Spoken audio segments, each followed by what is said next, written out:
सुनेगा क्या बता दिया भला।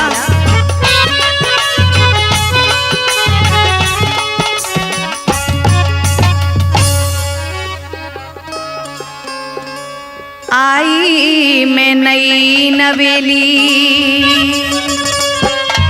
थोड़े दिन खाई खेली, गया मन मेली मन छोड़, रहे से सजन तेरी लोड, रहे से सजन तेरी लोड। आई मैं नई नवेली, थोड़े दिन खाई खेली, गया मन मेली मने छोड़, रहे से सजन तेरी लोड, रहे से सजन तेरी लोड।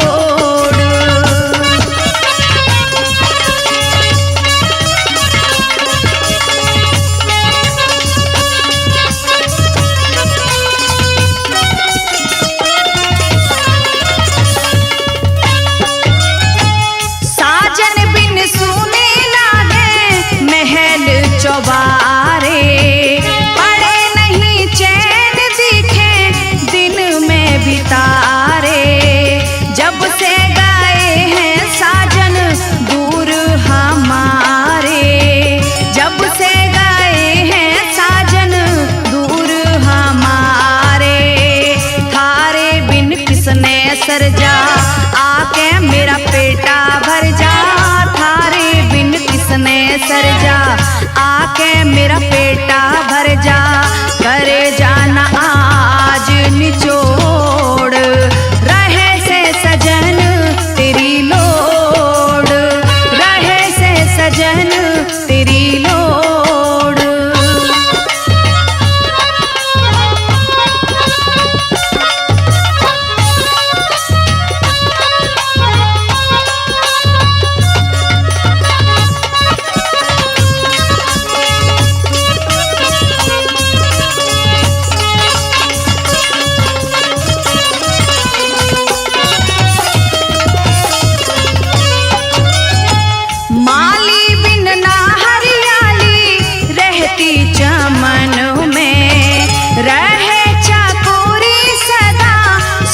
की लगन में खुश हो पापीहा बादल गरजे गगन में, खुश हो पापीहा बादल गरजे गगन में। दिन में भी सपने आवे पिया की याद सतावे, दिन में भी सपने आवे पिया की याद सतावे, पावे न इसका तोड़, रहे से सजन तेरी लोड, रहे से सजन तेरी लोड।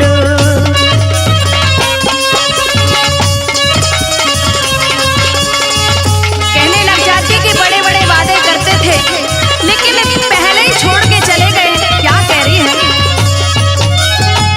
फेरों में साजन तन्ने वचन भरा था, साथ देने का तन्ने वादा करा था, लोग दिखावा झूठा प्यार तेरा था, लोग दिखावा झूठा प्यार तेरा था।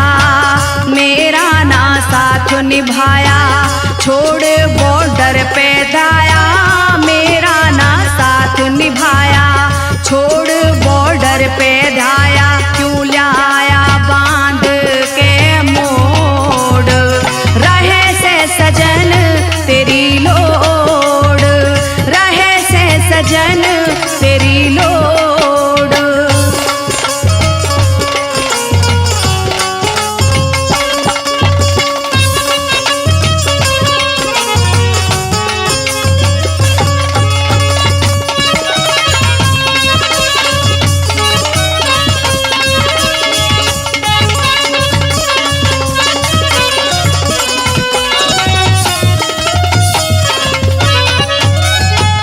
दादानंद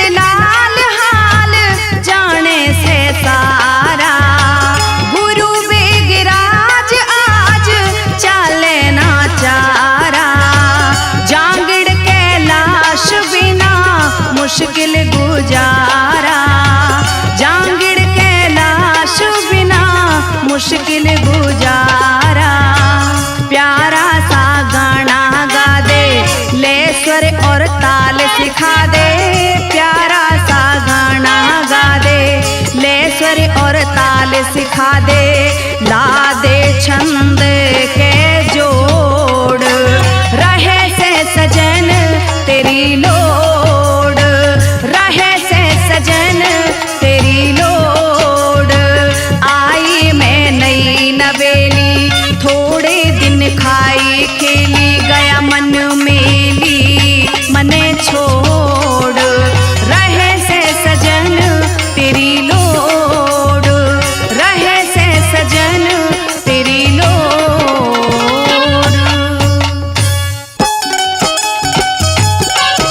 आइए प्रेमी श्रोताओं, ये रागनी गौ माता के लिए कि आज का समाज कैसा हो चुका है, कोई गौ रखने के लिए तैयार नहीं है।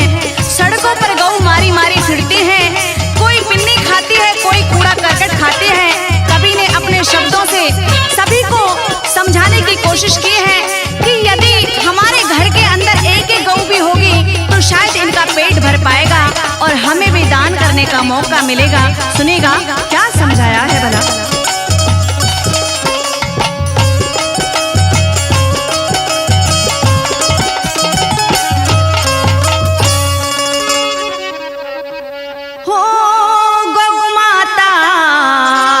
से जोड़ो नाता,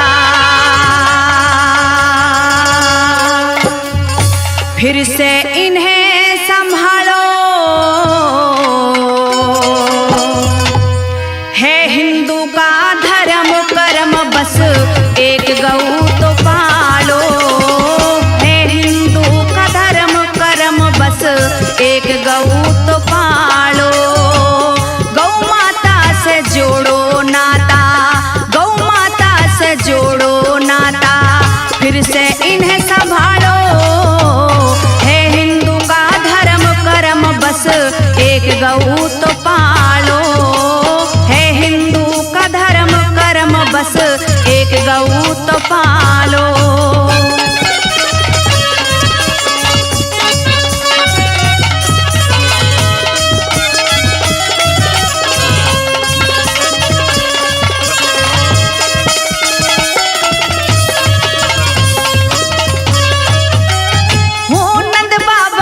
गोकुल में पाली थी कई हजार गऊ, द्वापर में श्री कृष्ण जी से करती थी घना प्यार गऊ।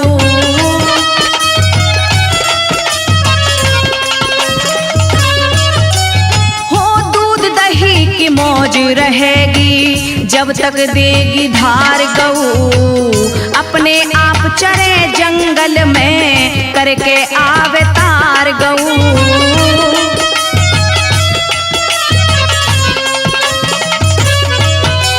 थारा पालेगी परिवार गऊ, थारा पालेगी परिवार गऊ। जब मर्जी दूध निकालो, है हिंदू का धर्म कर्म, बस एक गऊ तो पालो। है हिंदू का धर्म कर्म, बस एक गऊ तो पालो।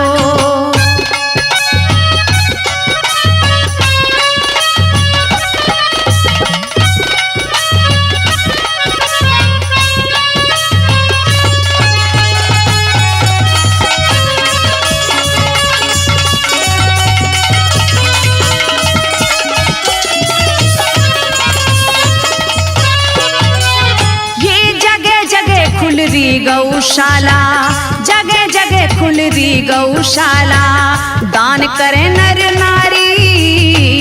गौओं खातर दान करो तुम जितनी शक्ति थारी।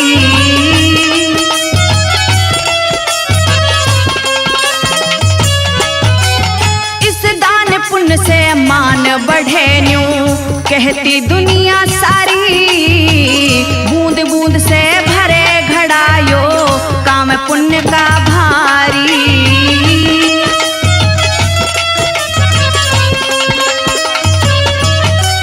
जो फिरे गौ मारी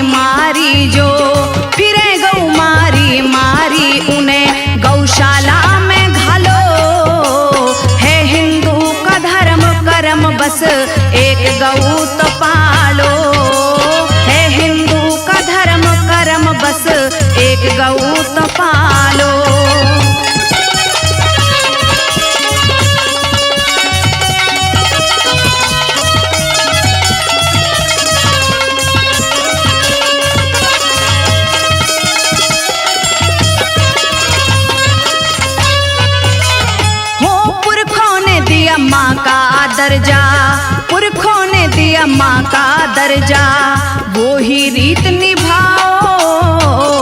पहली रोटी दे के गऊ ने पाछे भोजन खाओ।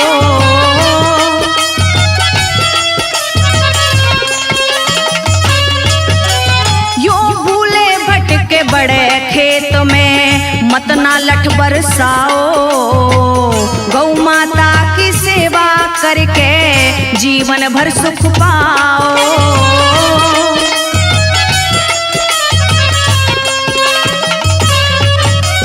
अरे प्यासी ने पानी पियाओ रे, प्यासी ने पानी पियाओ। भूखी ने चारा डालो। है हिंदू का धर्म कर्म बस एक गऊ तो पालो। है हिंदू का धर्म कर्म बस एक गऊ तो पालो।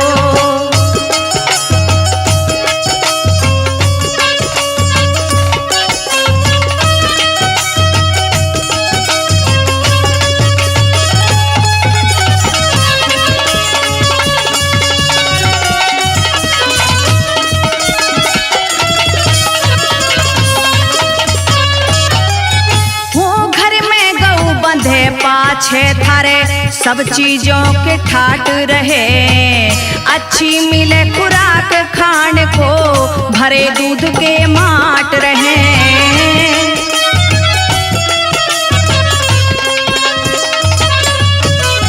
जिस घर में नहीं गौ माता उस घर में संपट पाट रहे।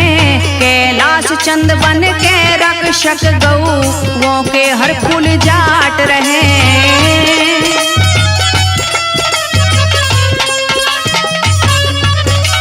गुरु बेगराज ना घाट रहे रे, बेगराज ना घाट रहे। चाहे बेशक तुम अजमा लो।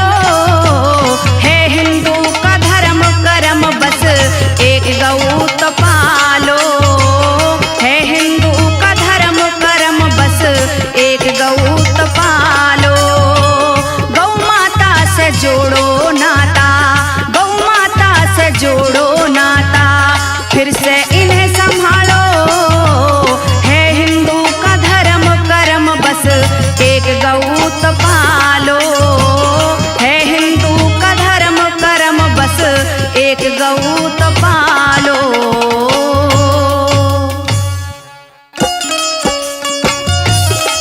आइए प्रेमी श्रोताओं, ये रागनी आप सभी के बीच में भ्रूण हत्या के ऊपर, क्योंकि आजकल जिस भी गर्भ के अंदर लड़की होती है हमेशा उसको गर्भपात करवा करके इस देश से विदा कर दिया जाता है, इस दुनिया में नहीं आने दिया जाता है।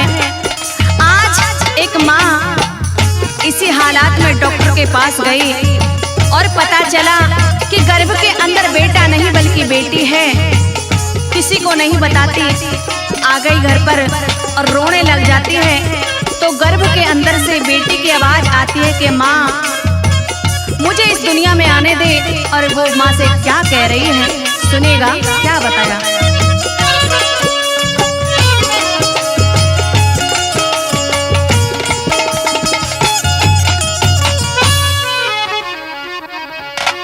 मैं जानू तेरी बीमारी सारी,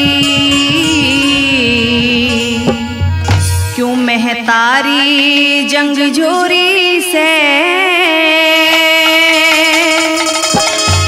भीतर ले कमरे में पड़ के पाट पाट क्यों रोरी से। जानू तेरी बीमारी सारी, क्यों महतारी जंग जोरी से। भीतर ले कमरे में पड़ के पाट पाट क्यों रोरी से। मैं जानू तेरी बीमारी सारी।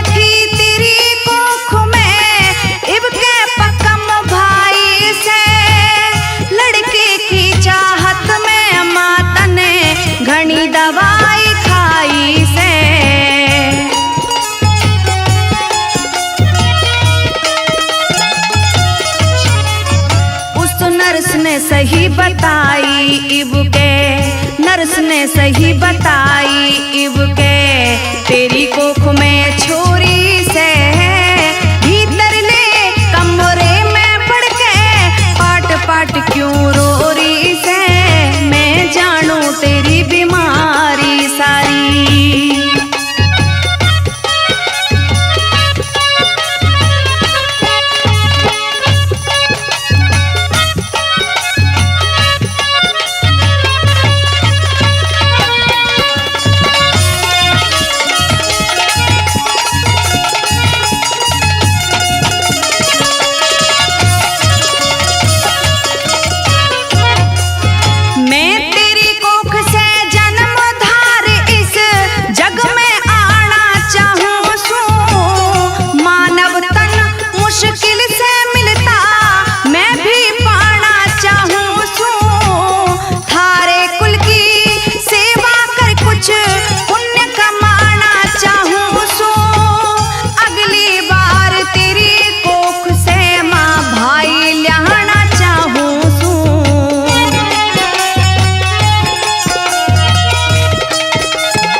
बढ़ाना चाहूँ सू, थारा मान बढ़ाना चाहूँ सू माँ, इसमें कौन सी चोरी से भीतर ले कमरे में बढ़ के पाट पाट क्यों रो रही से, मैं जानू तेरी बीमारी सारी।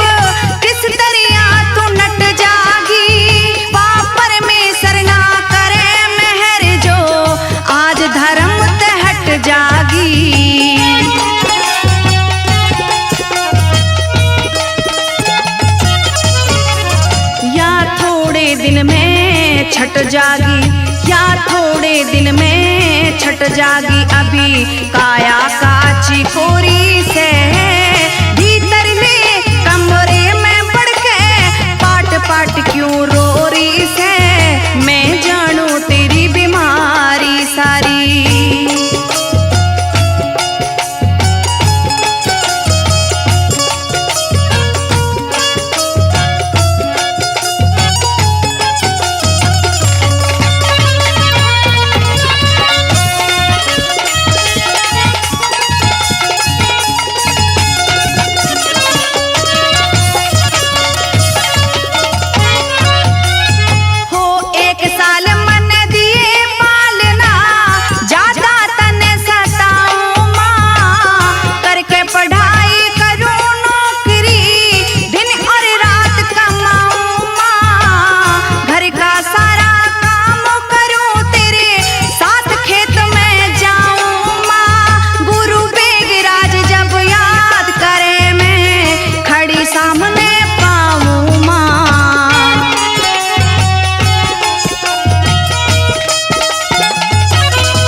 चंद दौड़ी आओ माँ, कैलाश चंद दौड़ी आओ माँ, बंधी प्रीत की डोरी से भीतर ले कमरे में पड़ के पाट पाट क्यों रो रही से, मैं जानू तेरी बीमारी सारी, क्यों महतारी जंग झोरी से भीतर ले कमरे में पड़ के पाट पाट क्यों रो रही से, मैं जानू तेरी बीमारी सारी।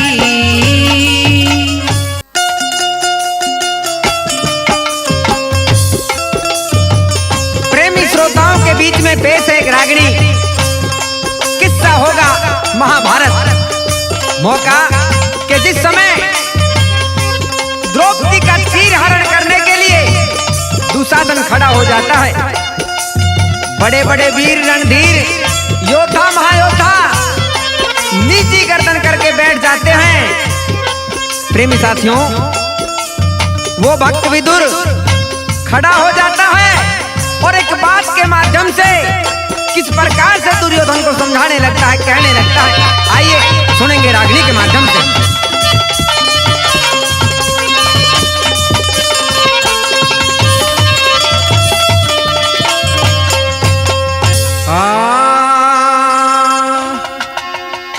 तुम्हें दोनों धुर हो एक विदुर के, अरे लेके गनधारी के,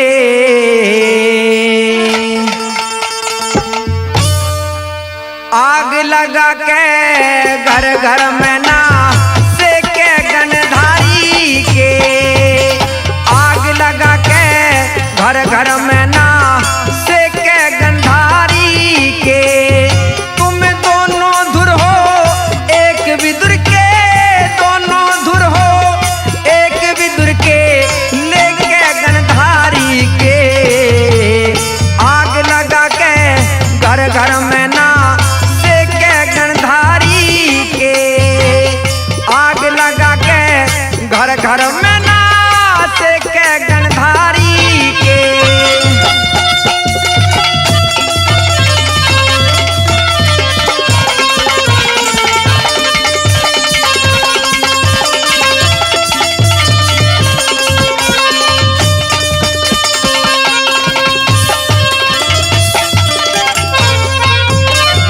अरे सांप विदुर का कहना इसमें लाग लपेट नहीं से, तेरे जैसा कुणबे में कोई मलिया मेट नहीं से।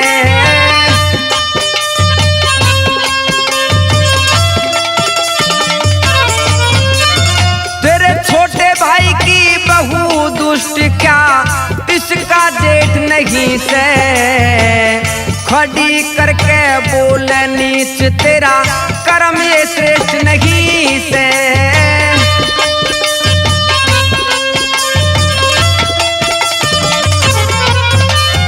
तू राजा हो के ऊंच नीच ना, राजा हो के ऊंच नीच ना देखे गणधारी के, आग लगा के घर घर में ना सेके गंधारी के, आग लगा के घर घर में ना सेके गंधारी के।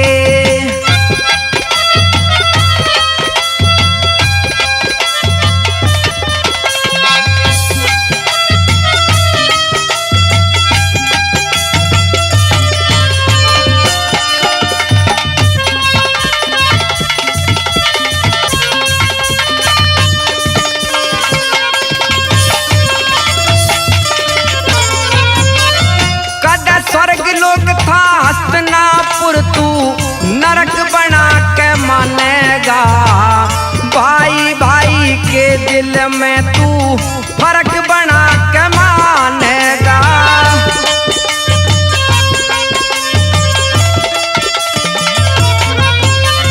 और बेड़ा कुंती गंधारी का तू गरक बना के मानेगा, अमृत जल माने थे तू विषका अरक बना के मानेगा।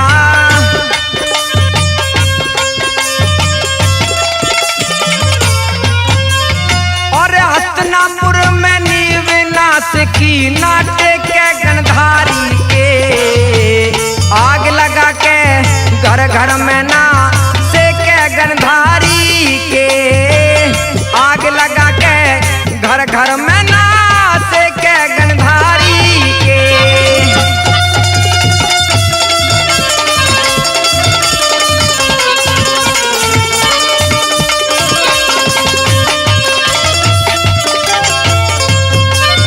मैं फिर समझाऊं मान कहे ने, आग लगानी ठीक नहीं, अपने हाथों अपने कुल की भेंट चढ़ानी ठीक नहीं।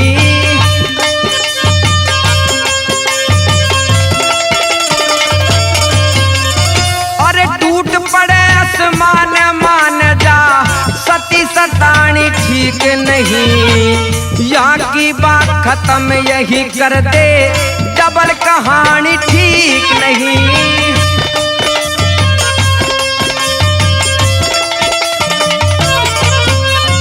तू बड़े बड़ेरों की इज्जत ने ले डूबे गनधारी के, आग लगा के घर घर में ना सेके गनधारी के, आग लगा के घर घर में ना सेके गनधारी के।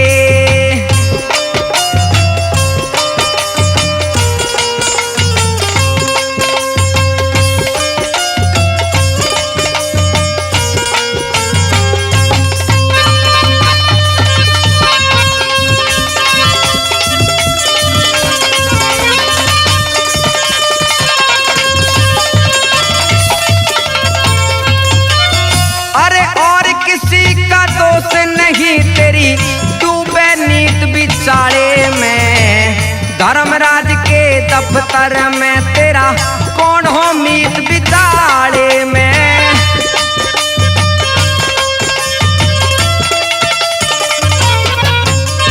और जीव ब्रह्म में अंतर ना एक, भरम की भीत बिचारे में, ताल और लयदारी के लड्डन सिंह गीत बिचारे में।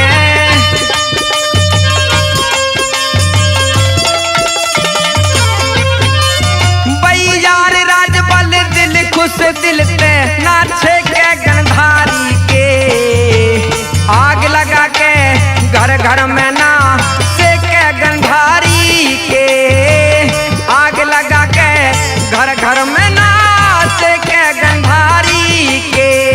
तुम दोनों धुर हो एक विदुर के, लेके गनधारी के, आग लगा के घर घर में ना सेके गनधारी के, आग लगा के घर घर में ना सेके गनधारी के।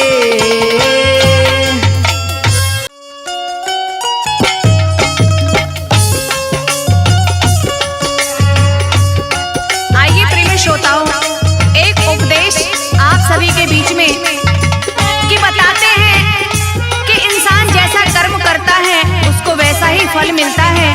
तो कवि ने अपनी इस रागड़ी के माध्यम से कुछ उदाहरण दिए हैं और इंसान को समझाने की कोशिश किए हैं कि हमेशा अच्छे कार्य करने चाहिए। तो सुनिएगा क्या बताया है भला।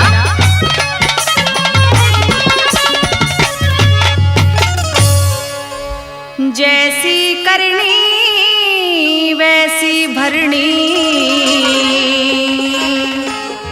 दुनिया कहती आई। जैसी करनी वैसी भरनी, दुनिया कहती आई। जैसी करनी वैसी भरनी, दुनिया कहती आई। उत्तम कर्म करे ते जग में, हो जा सफल कमाई।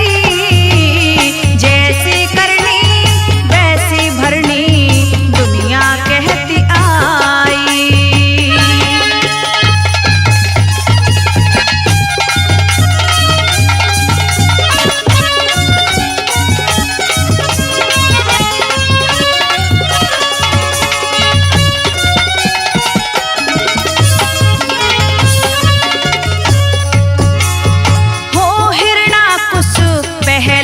भगत को खुद मरवाना चाहया, बांध मशक पापी ने भगत को पर्वत से तले गिराया।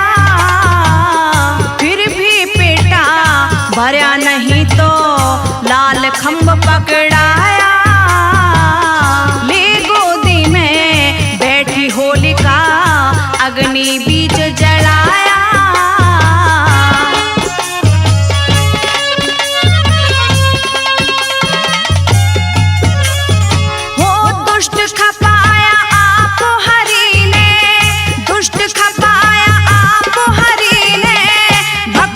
जान बचाई।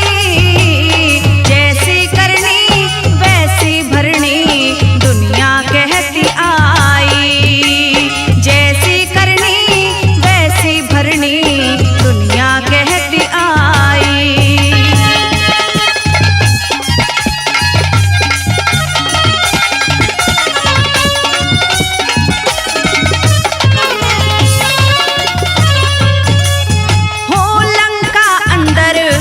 सिकंदर ने जुलम कर दिए भारी, पंचवटी ते हर के ले गया पापी जनक दुलारी। रामचंद्र ते मडगा पाला सेना मरेगी सारी, आप मरा कुल को मरवाया मडी जानकी घ्यारी।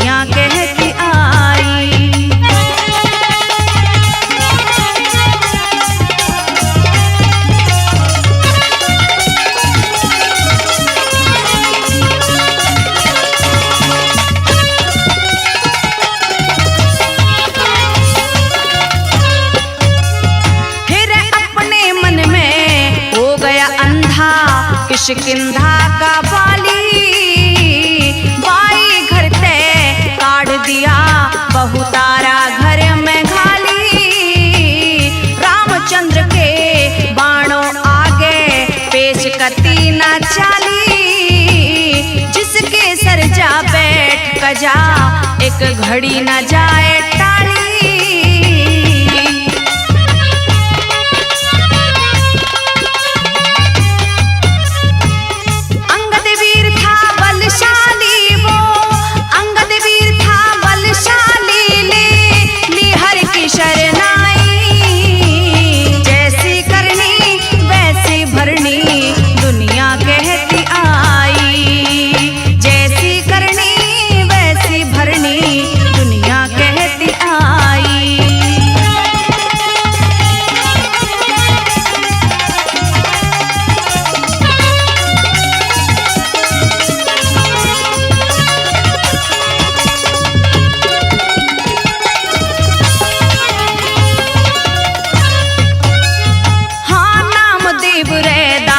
कबीरा अमर हो गए मर के, नरसी और सेना नाई ने भक्ति करी जी भर के।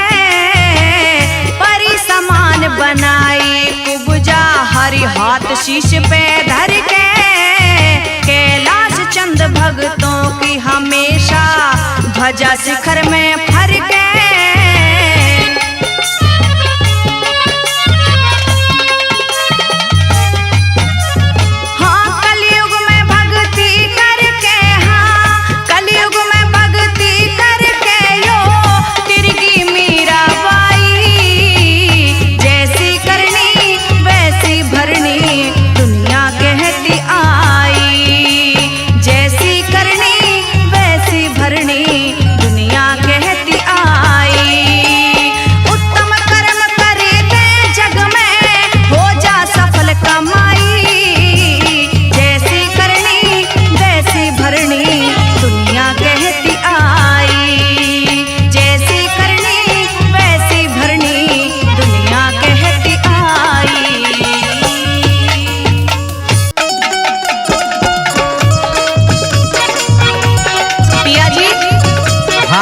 क्या बात है? मैं ये कह रही हूँ हाँ। कि अब तो पैसा भी आ गया है। अच्छा, अब कम से कम एक अच्छा सा घर बनवा लो। अच्छा घर बनवा ले? हाँ। अच्छा हाँ, क्योंकि अब काफी दिन हो गए इस उसारे में रहते हुए। मेरी बात सुन भगवान। हाँ। देख पैसा आया है अच्छी बात है, लेकिन जिनका उधार दे रखा है उनका भी देना जरूरी है। अच्छा, मैं नहीं जानती कुछ भी, मुझे तो सारी चीज अपनी जरूरत की चाहिए। कह दे अपनी बात। सुन ले। कहते घर नक्शा से बनवा ले, अब ना रहूं उसारे में। मत चले निराली चाल तो है समझाऊं इशारे में। घर नक्शा से बनवा ले, अब ना रहूं उसारे में।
बता दे।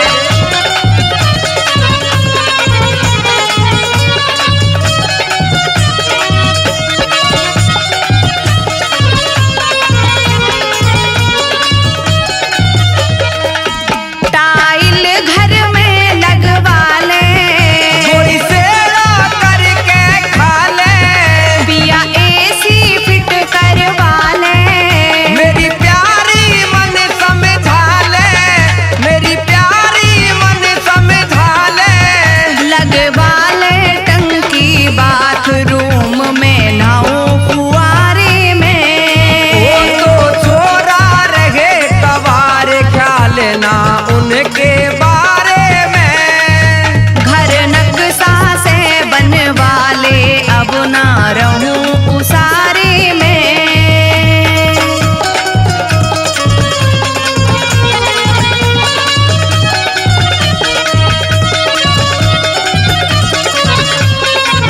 और सुनिए, कह दे। गाड़ी ले नई सफारी, गोरी ना चल रही मील हमारी, पिया बात करे क्यों हारी। क्यों घड़ी ताल पे आरी, क्यों घड़ी ताल पे आरी। मेरी टूम घड़ा दे सारी, मारे चमक गरारे में। ओ कोई चोर कुचा काले जागा, तन लूट इधारे में। घर नक्शा से बनवा ले, अब ना रहूं उसारे में।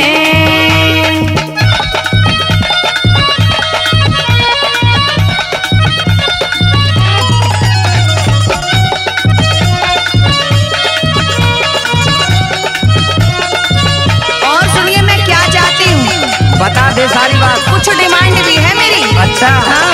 वो भी बता दे। सुनिए,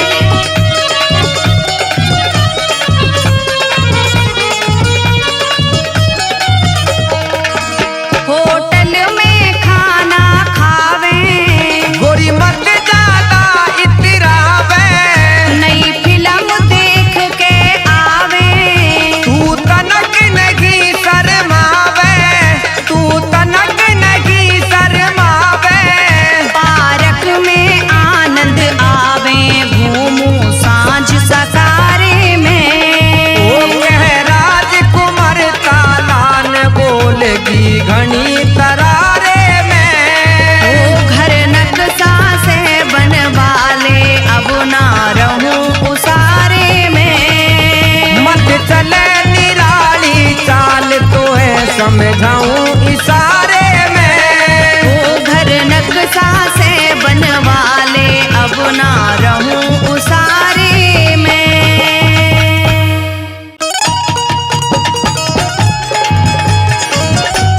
आइए प्रेमी श्रोताओं, ये रागनी महाभारत के प्रसंग से, और ये मौका उस वक्त का कि जिस वक्त वो भीमसेन उस हिडम्बा को छोड़ करके चल देते हैं शादी करने के बाद।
लिख हर